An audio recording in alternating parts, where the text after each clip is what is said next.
Where is water? Water is everywhere. Water is life. It's the world's most precious resource and the reason we're able to produce food, crops, goods, and so much more. But for too often we take this miracle of nature for granted. So on this episode of Empowered, we're following water from mauka all the way to your home.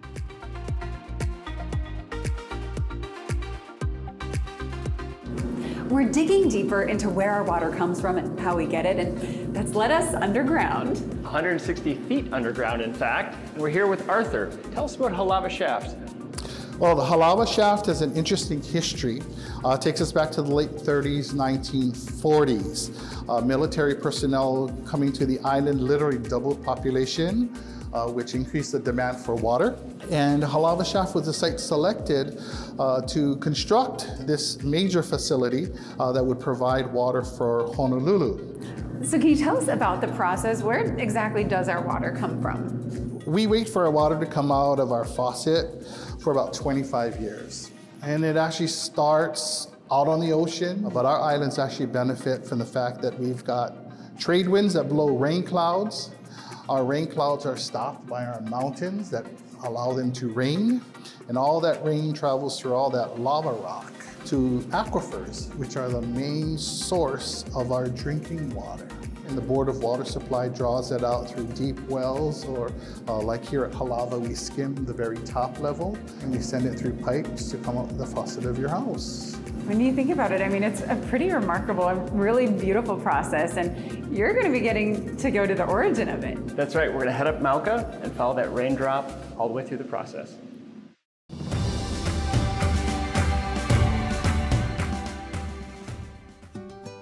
Sam, thanks for taking us up here to the edge of Kalawao Valley and Aiea Loop Trail and sharing that gorgeous chant with us. Tell us a bit about the meaning behind it.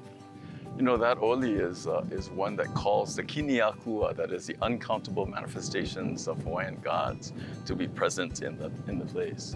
And it refers to forest trees, the koa and the ohia, and it ends with wai, saying that here is the water of life, and let there be life. And that's what the forest is all about. It's the source of that water that brings life to this entire island. I think people generally appreciate the connection between water and Native Hawaiians. I don't think they really appreciate the reverence that Native Hawaiians have for water. Well, certainly water is life. I mean, Kauai'akeola is always mentioned, the waters of life. I mean, it's hard to imagine being on an island without a good source of water. In all of the stories that talk about heroes that claim their reward after saving the day or winning the battle, the chief would ask them, what do they want? And they would say, I want the Wai lands. Let me live in the Wai lands. And so Waimalu, Waikane, Waiahole, all of those lands that were filled with water year-long, those would be the ideal places for Hawaiians to be. That's fascinating. I don't think people make that connection between those community names and the value, the wealth that water brought. Mm-hmm. So simplify it for us. Walk us through water from mauka to makai or mauka to groundwater. Well, you know, as we stand here on the Aiea Loop Trail, looking into Kalawao Valley, and beyond that to the summit crest of the Ko'olau Mountains, we see this huge landscape. The rain that falls over there across that entire landscape percolates down through the forested system, down through the roots, and then into the layers of lava, and then meet the groundwater down below. It's an amazing system. Yeah, and this isn't instant. This takes decades for a raindrop here to get to the groundwater. I mean, you know, the story of the clouds having come across thousands of miles of ocean and then hitting the Ko'olau polygon, being drawn up into cooler, lower pressure air, condensing into clouds and rain, and falling right on the summit of the mountain. It's as if you designed a system that was perfect for maximizing the amount of water that you can pull from the ocean's air. We are very fortunate to live on an island like this. And in fact, we're not too far from Halawa Shaft. We can follow that drop of water that gets slowed here through the native forest and percolates down, getting filtered all the way. Talk a bit about that working watershed, because again, people see green, they think, well, a tree's a tree, it's going to capture the rain, but there's something particularly valuable about the native ecosystem. Well, most of the ecosystems that we see that have been invaded are much simplified. You'll have a single canopy of, say, strawberry guava from Brazil.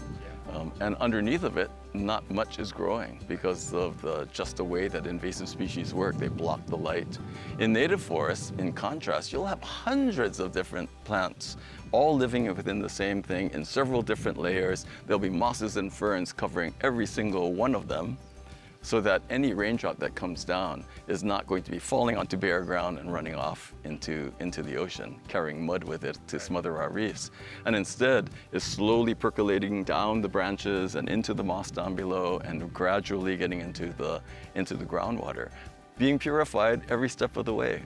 It's an amazing thing, and it took millions of years to evolve in this place. It doesn't take very long for introductions or disturbances to destroy that. It's much easier to destroy a working system than to rebuild it. That's why we try to find the best places and keep them that way. By identifying the threats to them and making sure that they remain vital for all of us. So talk to us a bit about the Nature Conservancy's work in some of these preserves and trying to protect that native ecosystem. The Nature Conservancy has preserves on Kauai, on Molokai, on Maui, on the island of Hawaii, and we have many working relationships on almost all of the larger islands in the chain.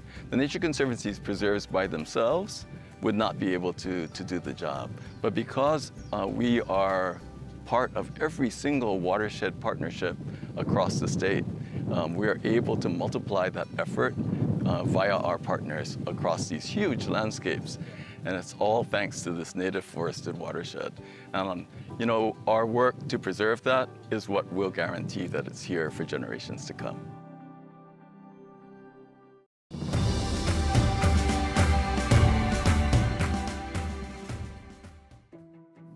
All right, we're rejoining Arthur in the Halawa Shaft. And what are we in front of right now? What we're looking at is literally the top of the water development tunnel. And back in the day of construction, this was the emergency escape tunnel for the workers. We needed to pull 20 million gallons of water out every day in order for the workers to dig the tunnel underneath us, because that's a tunnel that's filled with water that our pumps will skim and provide up to 11 million gallons of water every day for the city of Honolulu. And then how much do we use? Because are we using more than is being replenished? We don't want to run out. Oh, hopefully that's the whole challenge. You know, we estimate during a normal year, the island of Oahu gets about 1 billion gallons of rain every day. But of that billion gallons, about a third of it is what we collect underground, what starts to head underground. And then the Board of Water Supply, we use for our municipal supply an average of about 145 million gallons of water every day. All right, so we're not going to be running out anytime soon, hopefully. Hopefully not. Right, and so what's the process? How do you get the water from underground into people's homes? So the Board of Water Supply, we pump from just almost 200 different places around the island. Most of it is through what we call deep wells. Drill a hole into the ground till it reaches that aquifer, put a pump on top of that well, and the pump pulls the water up. It goes through pipes. We need to disinfect it with a little bit of chlorine. Basically, we fill tank reservoirs up on hill, and then gravity brings that water from those tanks down to your house. Okay, and ideally it's nice and clean, but how do you test it? How do you make sure that it is safe to be distributed? So we've got federal, we've got state regulations, and at the Board of Water Supply, we actually have two laboratories. We have our chemical lab and then our microbiology labs that actually test water. But there are so many tests involved that we actually share responsibilities with the State Department of Health and make sure that our water is safe and reliable for everyone to drink. Perfect. And unfortunately, as we all know, recently that was found to not necessarily be the case. And that's the reason why the shaft right now is shut down. So how did that whole process play out for you guys? So when that contamination was reported back Thanksgiving weekend of 2021, the Board of Water Supply took immediate steps to shut Halawa Shaft here, as well as our two wells at Aiea and Halawa, because they were the closest sources to that particular source that the contamination was found at the Navy Halawa Shaft. And then we just needed to supplement water from other places. Conservation is actually an important part. We asked the community to voluntarily cut back 10% of their water use. And as the community normally is, when the call goes out, they respond. So we have been working positively in saving that 10%, and there's just a whole set of programs that the Board of Water Supply has implemented. Perfect. And we're going to learn more about those conservation efforts. And now we're here with Stephen to talk all things conservation, because there's a lot that the community can actually be doing to help. Well, the community, let me just tell you, first of all, is doing an awesome job. We asked the community to cut back on their water usage, and they have. Water usage and demand is lower this time versus last year, and it's been hot, and that's a great thing. It's about working together as a team, as a whole community, as an island, and we're all doing a wonderful job. How are we suggested to be cutting back? So one of the big things is in your shower. So think about this for a second. When you take a shower, it's 2 gallons of water per minute. We recommend 5-minute showers, but if you're one of those people that need 20 or 30-minute showers, cut it back by a couple of minutes because it goes a long way. Don't take baths. That wastes about 36 gallons of water, so we definitely recommend showers. Definitely. And I mean, it just goes to show there is a lot that we can do at home when it comes to Oh yeah, there's lots. making a difference. And think about this too, washing your car. I know we love clean cars, right? But really we recommend going to a car wash. Try not to wash your car as much. And if you are gonna do it at home, maybe use a bucket. There are waterless types of ways to water your car, but don't use a running hose. Don't let that hose just run. Put a nozzle on it if you can, because a running hose can use up to 140 gallons of water, which is a complete waste. Definitely, and there is so much that we can do at home. Yes. But in terms of making sure that we have clean drinking water, that's not completely in our hands. And that's something that's become a little bit more of an issue recently. Well, yeah, water conservation is, especially now because of the Red Hill situation, is top of mind. But if we can all do our part to reduce what we're using, not wasting water, watering before 9 and after 5, we're in this together. And then of course you did just mention Red Hill. Coming up in just a bit, we're actually going to be exploring that contamination issue.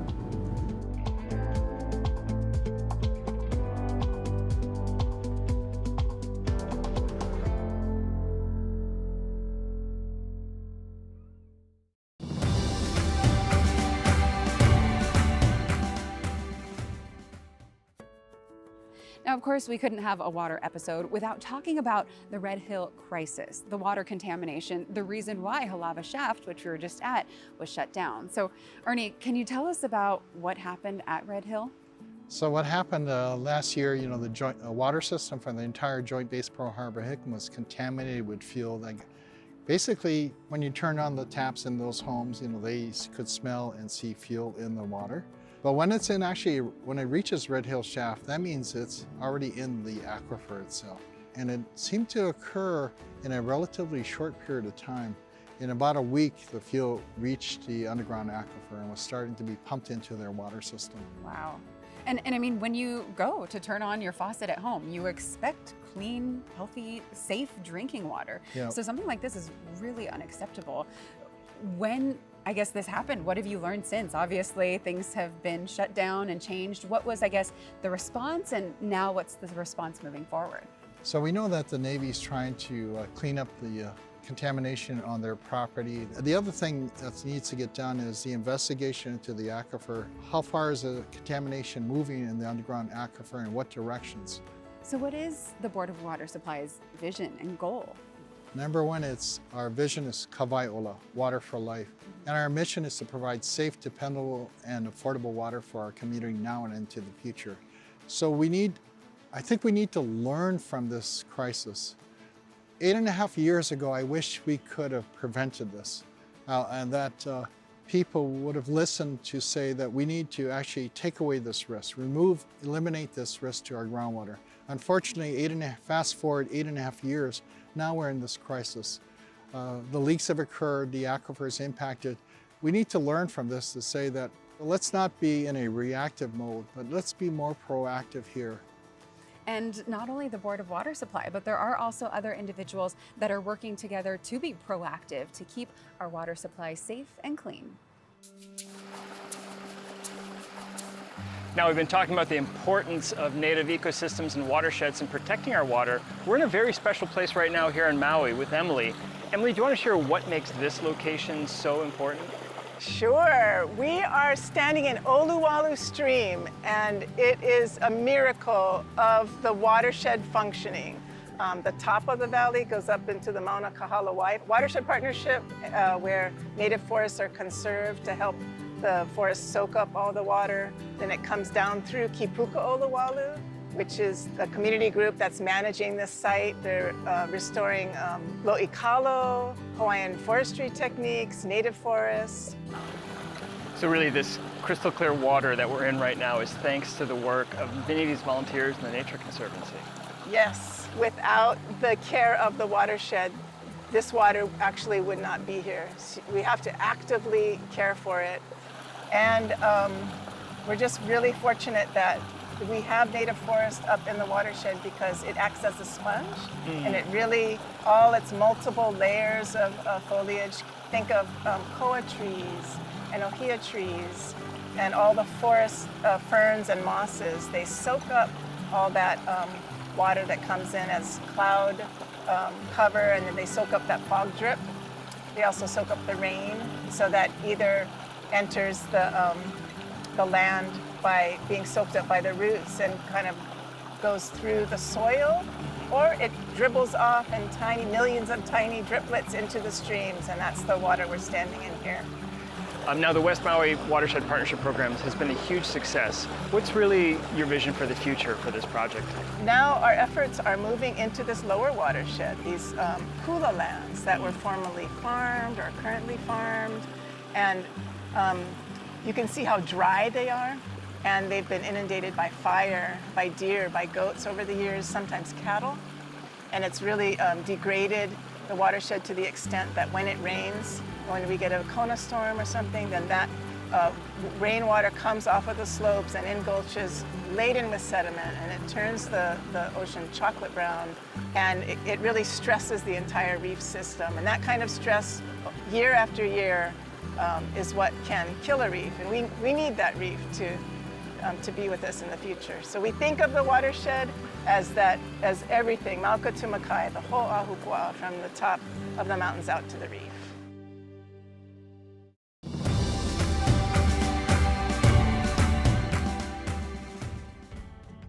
We've explored where water comes from and the importance of protecting native ecosystems, but now let's look at the other side of the equation once we use water. We're here on the UH West Oahu campus with Lauren Rothvenu, water expert. So Lauren, what makes this building unique in how it treats water? Sure, so this building is unique because it's one of the only projects in the state that actually captures its gray water, that's water from washing hands in the sink, and treats it on site and blends that as well with the condensate that's being generated from the air conditioning system. So when the air conditioning runs, you end up having pipes that sweat, and this building actually collects that water and also blends it with gray water to go out to irrigation. And then the third piece is that it has a rainwater harvesting collection system as well. So we're capturing water from the building roof and also maximizing that use for irrigation around the building. The whole idea was, how can this building minimize its water footprint and maximize the benefits of on-site water reuse? Yeah, I think most people think out of sight, out of mind, but Yeah. it really does matter when we're facing a water crunch and we want to be careful about what goes into the ocean. Yeah, no, absolutely. I mean, especially now we've been beyond the Red Hill issues. We've had a drought for over 18 years here across the state. So unfortunately with climate change, that's really not going to go away anytime soon. So There are certainly practices that are becoming more regular and becoming more adopted across the country, across the world, and now eventually we're getting them here in Hawaii. So this is one of the first projects in the state, but we hope to see many more. So where do you see this heading? You know, with the success of projects like this, we're seeing that downtown and at urban core, there's some developers that are interested in on-site reuse. And what's exciting is it doesn't just have to be irrigation anymore. The new plumbing codes allow for us to reuse this, what's called non-potable water, back inside for flushing toilets, cooling tower makeup water, water features. So we're really going to see maximizing reuse across the island.